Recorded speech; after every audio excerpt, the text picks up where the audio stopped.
talking about the Nakshatra of Kritikka as the bridge between Aries and Taurus. How fire becomes the earth, the fire pit of consciousness, and the Homa fire ceremony. You'll want to check this out.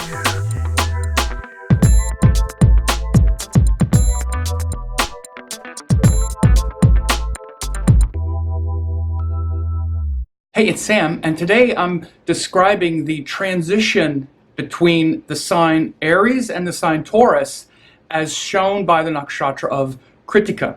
Now, in all the Vedic astrology texts, it says very clearly that the nakshatras align with the rashis to form the zodiac. And of course, this means that we have the 27 portions of the sky known as the nakshatra portions, and the 4 padas, the 4 quarters, align with the 12 zodiac signs that begin with Ashwini Nakshatra and Mesha or Aries zodiac sign. This sets up the entire zodiac sidereally, and of course this is in all the Vedic astrology texts. So what this also shows is that you can see the transition and the similarities from one zodiac sign to the next with these nakshatras that transition one into the next. So with the nakshatra of Kritikka, we see this transition from Aries to Taurus very clearly. So the nakshatra of Kritikka is ruled by the god Agni, who is the lord of the sacred fire. It's Agni that we give pranams to when we, for example, see a Vedic Homa or fire ceremony. It's the god Agni who digests the blessings and sends them up into heaven. So you want to understand this higher spiritual and mystical implication when you're doing an Indian ceremony and you're offering things into the fire. You know, the priest does it on your behalf when he throws different seeds or different things into the fire.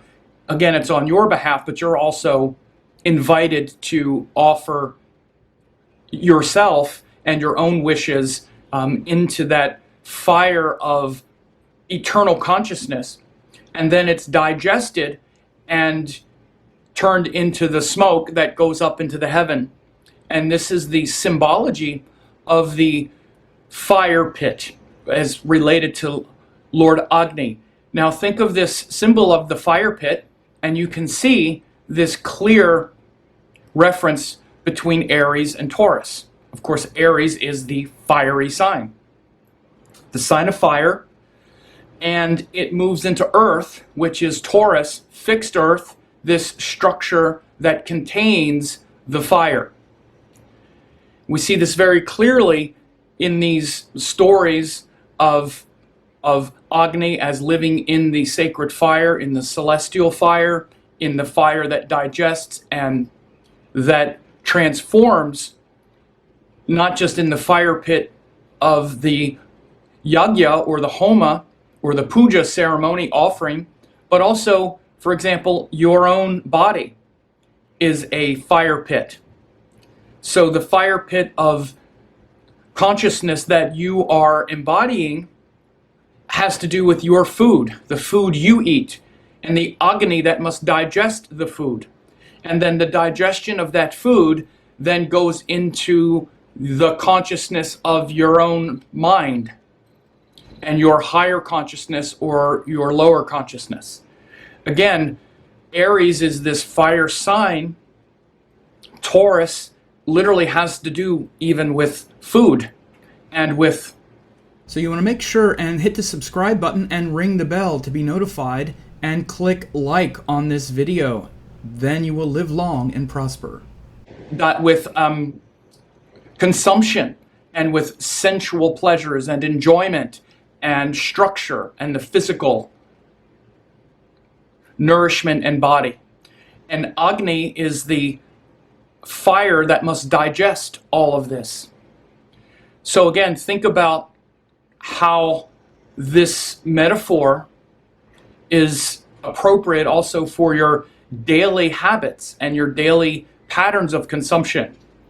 This morning you woke up and you ate some food.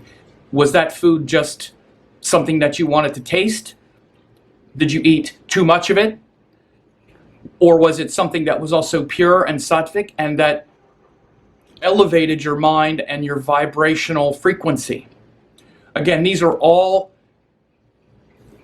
synonymous with the fire pit, the homa, that we see in the Vedic ceremonies. When you see a Vedic ceremony and you see a pujari, again, offering these pure things into the fire, it's the same metaphor for how you should be approaching your life. Offering pure food into your physical body, into your other senses, because you're not just eating through the mouth. You're eating through all of your senses. You're eating through your eyes. What are you looking at? Are you looking at beautiful sacred objects, nature, things that are uplifting? Or are you looking at dark imagery, violent movies? How about the sounds you're taking in? Are you taking in beautiful, natural, sattvic sounds, pure sounds, mantra, again, elevated sounds? Or is it dark death metal music? And by the way, I've listened to dark death metal music and taken in rajasic images as well. But whatever you're taking in through any of the senses, Agni digests it. And that becomes the vibrational frequency in your mind and consciousness. So again, you see this transition from Aries to Taurus in this nakshatra of Kritikka, and the enthusiasm and passion of Aries to want to get out there and do something and consume and devour, and the structure of Taurus, which says, yes, but all this stuff that you are pursuing and that you want to be pleasing and that you enjoy, again, which is the qualities of Taurus.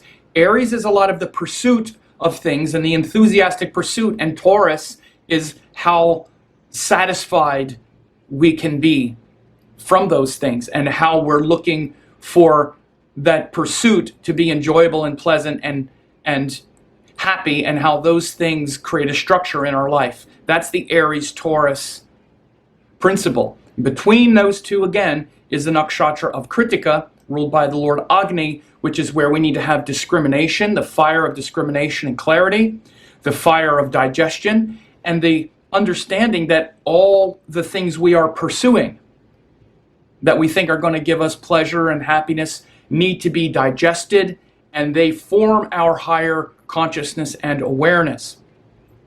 And again, this is this transitional nakshatra between Aries and Taurus. We can really understand that life lesson and that sort of progress from Aries to Taurus by understanding Kritikka nakshatra.